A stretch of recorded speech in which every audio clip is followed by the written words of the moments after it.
یو صحابي دغه شکل یو پټه بدرنګ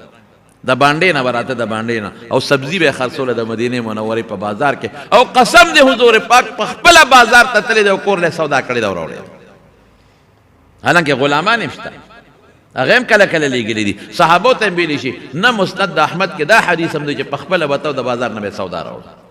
بازار تلاړه غناسو سبزی خرڅوله نو حضور پاک د شانه کې ناست او لاسونه راول دغه پستر کې خدل لکه اوسم څوک چې سره غف لګي د شانه ولا پستر ګلاس کیږي هغه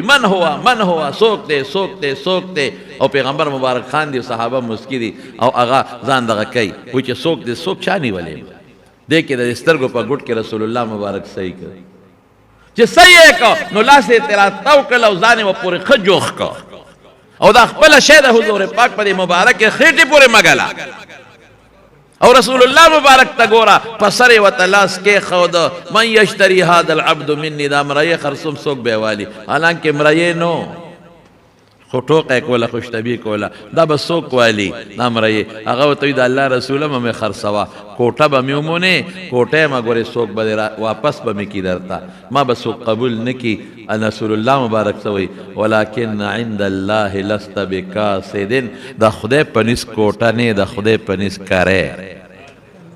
دا سه خوشتبیتی من خو نفرت کو د خلق مونږ کبر به مونږ کې سونه زیات دي مونږ د خلکو له سونه نفرت کوو د خپل غلام بچي اسامه ابن زید په پتون ناسته پوزم په حضور پاک پوز په خپل مبارک ولا سونو پاکي او عائشه صدیقه وتسوي الله رسول دا کار بزو کمینا عائشه دا ز پاکو ما حبه د سرمینا کو فاني احبه زمام ورسلمینا مونږ د خپل مزدور نه نفرت کوو کنه مزدور سره تاسو چې تروړای او ځای خړل نه دا اخرى مزدوران سره ولې دا د خدای بندګان نه دا باندې له خپه کېږي په مزدور باندې مزدور له پیسې د خولي او چې دونه مخکې ورکوي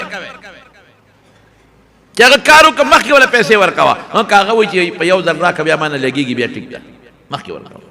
چې کارو کې فوراً پیسې ورکوه مزدور له دا د پیغمبر طریقه ده